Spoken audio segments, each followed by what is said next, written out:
Hello and welcome. I'm Anand Naidu, sitting in for Riz Khan. European finance ministers have now approved a $1 trillion bailout package to protect Eurozone countries from the fate that has now befallen Greece. That bailout is designed to stop the Greek economic crisis from spreading to the rest of Europe. Greece has been in turmoil after its government unveiled a series of major spending cuts to ease its crippling debt. Those measures triggered violent protests across the country, and at least 3 people were killed last week. The Greek parliament has passed austerity measures, including a public sector salary freeze, a pension freeze and tax hikes. Last week, Eurozone leaders approved a $141 billion loan for Greece. Today we ask, despite all the money that's been pledged, can Europe insulate itself from the impact of the economic crisis in Greece? Remember, you can join our conversation with your questions and comments. You can send an SMS or email, and we also welcome your phone calls, of course, on the show. Joining me now from Athens is the former Greek Minister of National Economy and Finance, Dr. Yannis Papantonio. He was the main architect of the country's economic reforms in the late 1990s that led to the introduction of the euro to Greece. In the studio, I have Dr. Alexander Merchev, head of a Washington-based consultancy that deals mainly with economic growth, industrial expansion and restructuring issues. With Dr. Merchev is economist Mark Weisbrot, who is co-director of the Center for Economic and Policy Research. It is a US-based think tank that promotes debate on important economic issues. Welcome to the show, gentlemen. Thank you. Thank you. Minister, let me start with you. This is Minister Yannis Papantonio in Athens. You were the Greek finance minister when the euro was introduced to Greece. The country is now in turmoil. We have protests on the streets, and the government has been forced to implement some very strict, very severe austerity measures, including freezes on salaries for public sector workers, as well as a freeze on pensions, as we've just been reporting. How did Greece arrive at this situation? Well, Greece made a very great effort to accede to the Eurozone in the 90s, and may I remind you that the public deficit was 12% of GDP in 93. It fell down to 3% in 99, while inflation was 14% in 93 and fell to 2.5% in 99. And moreover, growth resumed, and for 11 consecutive years, Greece had a 4% growth per year, and it was the second fastest growing country in the Eurozone. So overall, the accession was successful. The point is that after the accession took place in the year 2000, Greece took it easy. It didn't succumb to the necessary disciplines for ensuring its continued participation in the Eurozone on successful terms. The fiscal deficit winded dangerously. It reached close to 13% in 2009. The public debt exceeded 113%, while, and what is even more important than the fiscal discrepancies, competitiveness weakened very much. In the 6 years of conservative government, from 2004 to 2009, competitiveness weakened by 23% in unit labor costs compared to Germany. And moreover, no reforms have been undertaken in the economy, no privatizations, no liberalizations, nothing of any nature to transform the Greek economy to a knowledge economy. Right. And Greece remains now a very uncompetitive country. So the challenge is very big, and the present government is trying to redress all well, Minister, let me ask you this. You've given us those reasons. Here's one of the reasons put forward by the Brookings Institution, which is based here in Washington. It is going to be publishing a study which says that bribery, patronage and other public corruption are major contributors to the country's ballooning debt, depriving the Greek state each year of the equivalent of at least 8% of its gross domestic product, or more than 20 billion euro. That's about $27 billion. This is broadly correct. The great sick man in Greek economy is the state, is the public apparatus. And this is expressed in 2 ways. First of all, there's a lot of tax evasion because the collecting system is very inefficient and partially corrupt. And also there is a big waste in government spending, which owes to the very close links between government and parties, the governing party, which means that governing parties have a tendency to inflate the number of public servants in order to serve their party interests. And moreover, there is a lot of debt and waste in various public corporations. Of course, these are chronic problems which have been inflated or deflated according to who governs Greece. In our time, when Greece acceded to the Eurozone, both these problems were very severely curtailed. Tax evasion was combated, and also waste and party recruitments were limited to a very low level. Okay. Unfortunately, however, as I said, after the accession, things changed, and these problems have swollen again to the extent that Greece is now out of control in terms of both the public sector and competitiveness. Okay, let's go to our guest in the studio. Dr. Weisbrot, European finance ministers have now agreed on this bailout package, this $1 trillion bailout package to support European nations that could be burdened by debt, to support them. Is that likely to ease the pressure on the euro and to some extent insulate other European countries from what has happened in Greece?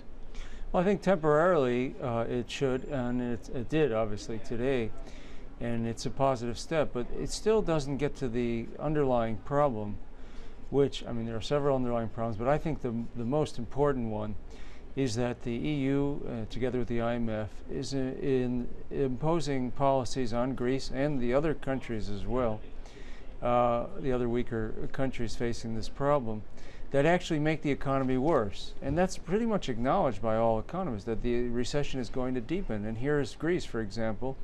They only shrank less than 1% last year. They're now projecting 4% negative growth this year, but it'll probably come out much worse. You know, the IMF projected 5% decline for Latvia last year and turned out 18. You know, when you go down this route where you're in a recession, and then you take policies that will deliberately make it worse, which is what they're doing, okay?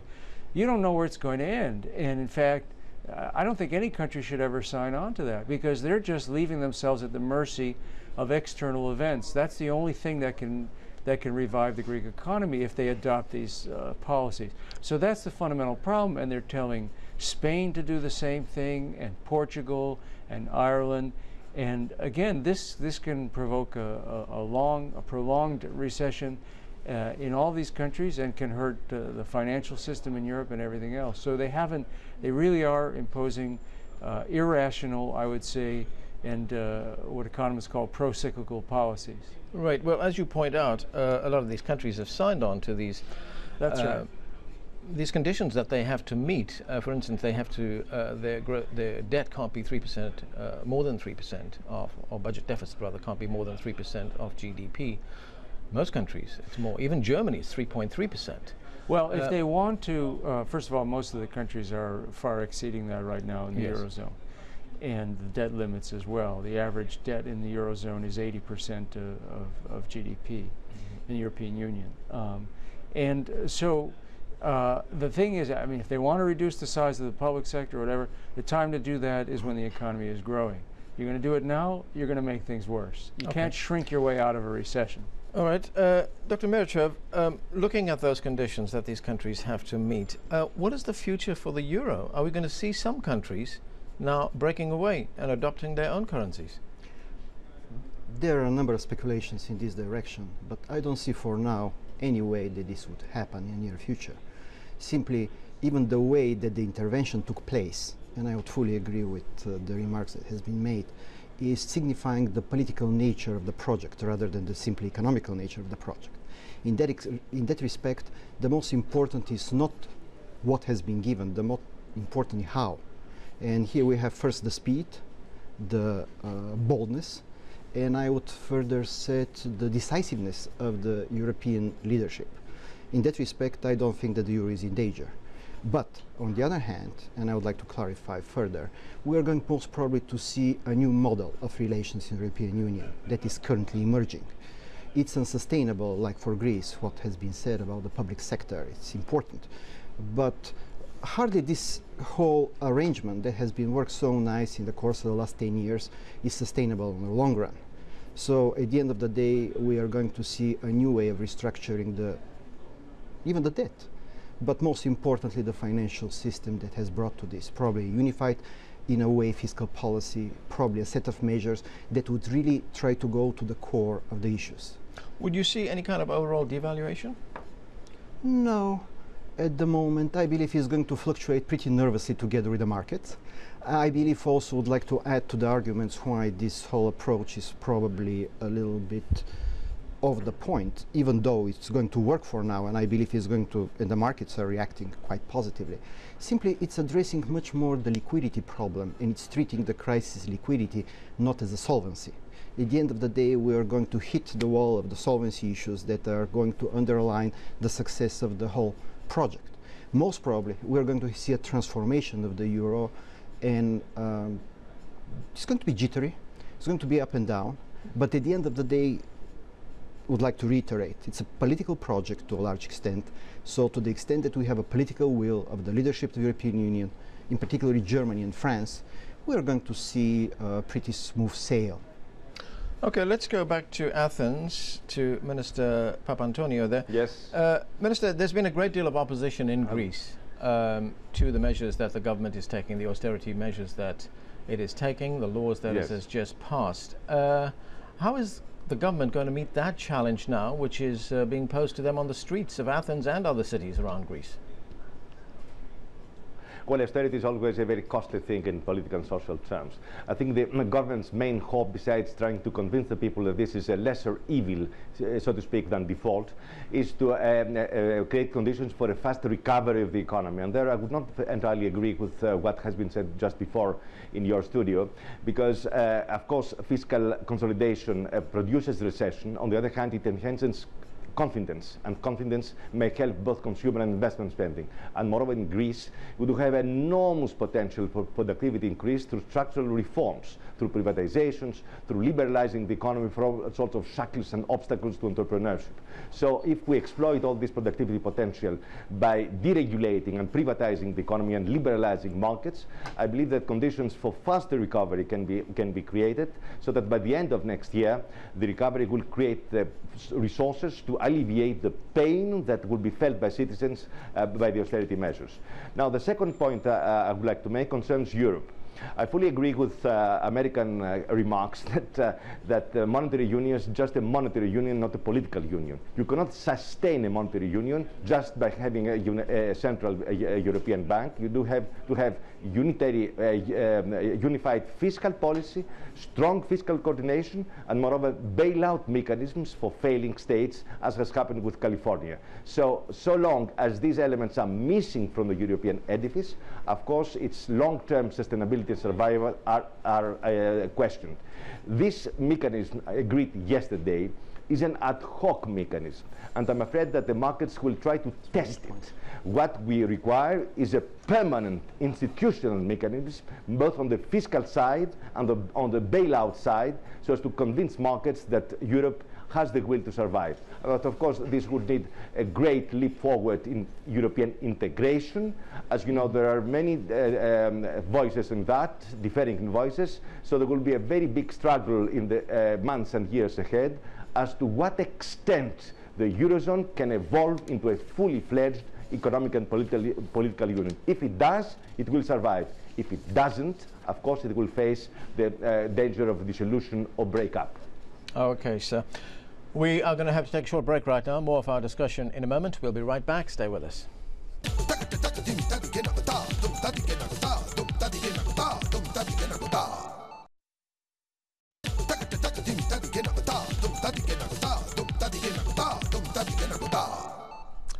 Welcome back. The impact of the ongoing financial crisis in Greece is being felt not only in Europe but also in the world's largest economy, the United States. Will the $1 trillion emergency bailout package be able to insulate Europe from the economic collapse in Greece? Discussing those issues with me are the former Finance Minister of Greece, Dr. Yannis Papantonio. He is in Athens in the studio. The president of the US-based Kroll Corporation, Dr. Alexander Merchev. His consultancy focuses on emerging and transitional markets around the world, and Dr. Merchev is joined by the American economist and columnist Mark Weisbrot. Well, let's return to those questions. Now, during the break, both of you vigorously disagreed with what the minister was saying on the way ahead. Dr. Weisbrot, let me start with you. Well, first of all, even in the short run, you have the problem that the government said last week that if they follow the program, the debt of Greece will increase from 115% of GDP today to 149% of GDP in 2013. So they're in a worse situation 2.5 years from now, even if things go right the way they're supposed to. So this is not a sustainable program. And there are a lot of other solutions. I mean, there's restructuring, there's rescheduling. The minister mentioned default. There's getting out of the euro. He's talking about increasing competitiveness. What they're doing right now to increase supposedly increase the competitiveness of Greece, is deliberately shrinking the economy to create so much unemployment that it will force wages down and prices down. That's the theory. That's not my opinion. That's actually the purpose of this program, so that Greece can be competitive with the euro as its currency. It might be better to leave the euro if that's going to be your future. Years of recession, and then what happens at the end of it? Stagnation, and who knows how many years it'll take to get back to your pre-recession level of GDP. In Latvia and Estonia, they're going to take 8 or 9 years to get back. They're following a similar program. Just if things work, they take 8 or 9 years to get back to their pre-recession level of GDP. So instead of doing all that, one way to increase competitive would be to leave the euro, because maybe it's not right for Greece. Maybe they can't compete with Germany and France and countries that are much more competitive at this exchange rate. So again, you have to weigh the options. You can't say that this is going to work, especially when, again, less than 3 years from now, if they follow the program, they have a much bigger debt burden than they have today. That really doesn't seem like a recipe for success to me. Okay, Dr. Merichev? I would like to continue from where I believe Minister Papantoniou stopped, or to continue his thought about the competitiveness. Obviously, the austerity measures are necessity, and they are unavoidable. I don't see and could not say, it's hard to judge to what extent they are politically palatable. At the end of the day, you have a divided society, divided political class, but it's not for me to judge. But we've just heard Dr. Weisbrot say that if you follow that, you're going to have extremely high unemployment, you're going to have wages being depressed. That's what I believe is going to happen. That is not going to be politically That's what I believe is going to happen. But at the end of the day, I would agree with the Minister Papantoniou, simply because the way out, the only way out, is growth, competitiveness, entrepreneurship. I don't see that somebody is going to feed this model from outside, other than to the extent to sustain certain level of stability for Greece, but not more. Greece is an important country, but a relatively small economy. So at the end of the day, we don't want to see this particular problem being treated as a minor irritant or a distraction. Rather, this is symbolic and for the whole development of the European project, and that's why it has such an impact all around the world. Otherwise, with all due respect for a lot of not that big economies in the world, who would care? Okay. Minister, one of the options we heard there was for Greece to leave the Eurozone. Is that a viable option for Greece? That will be a disaster. This will be an absolute disaster if Greece leaves Europe. And the reason is perhaps Americans may find it difficult to understand this, but Greece lacks a built-in culture of stability and discipline. Sure. If Greece is left by itself and returns to the drachma, there will be a very undisciplined economic policies, and this will lead to economic disaster, to huge deficits, to lack of competitiveness, and of course to great social pain, because a new drachma will be very heavily devalued. Real wages will fall dramatically, and moreover the value of the public debt will increase, but by the extent of the devaluation. So Greece will be even formally bankrupt once it leaves the euro. So this is a scenario I would not even dare to imagine. On the other hand, I don't want to respond with theories. I will simply mention the following. In the 90s, Greece followed about the same stabilization policies that it is asked to pursue today. The result was that even with a stable drachma then, because we defended the drachma, the economy recovered by 7 points in the course of 2.5 years. It is the same thing as we say today, that Greece can recover from -4 to +3% in the course of 3 years. So I believe that things can happen that way once we take advantage of the stability conditions that stabilization itself will bring about, and secondly of the enormous, by American standards, potential for productivity increase if we are bold enough to liberalize the economy and abolish what still remains the last Soviet economy in Europe. We've done it in the 90s, we can repeat it now. And of course it's a big gamble. We need a very determined and competent government, and I do sincerely hope that the present government rises to this challenge. Dr. Weisbrot, we have an email here which has come in from Nigeria. It's from Gabriel Umamwen in Nigeria, and he wants to know what will happen to other European countries who find themselves in the Greek situation after this bailout. Well, I think they're facing the same problem. Again, it just doesn't make economic sense to deliberately worsen a recession by cutting spending during a recession. You know, we didn't do that in the United States. Germany, France, they didn't do that. China didn't do that. All the countries that, you know, recovering from the recession right now, they pursued what we call countercyclical policies. They had expansionary monetary policy, which, by the way, you know, our Federal Reserve created $1.5 trillion in the last couple of years. Greece can't do that as long as it's stuck in the euro. And the ECB set off that crisis last week by saying that it wouldn't do that it wouldn't buy bonds, you know. Now they've reversed that a little bit, so that's a positive step. But I think what the minister said at the beginning was correct. You know, you're going to have a union like this, it's not just enough to have a central bank and a common currency. You'd have to have a common fiscal policy so that countries like this can get out of the recession the way that the rich countries do, which is to have expansionary fiscal and monetary policy. And if they can't adjust the exchange rate, then at least those policies can adjust the economy. Greece is now in a situation where they're saying you can't use any policy to recover from recession. In fact, you're going to do things that make the recession worse. That's just wrong. It's wrong for Portugal, it's wrong for Spain, it's wrong for Ireland. Gentlemen, we're going to have to leave it there. We've run out of time. Thank you very much for joining us. Thank you. And Minister Papantonio in Athens, thank you for joining us. Thank you very much for calling me. Yes, thank you. And thank you for being with us. Remember, you can watch a podcast of the show on iTunes. This week we're featuring a discussion on the political storm in Canada over information alleging Canadian authorities knew that prisoners in Afghanistan were tortured after they were transferred to Afghan custody. On the next show, crisis on the border. Is Arizona's tough new immigration law racial profiling or a legitimate legal tool aimed at criminals?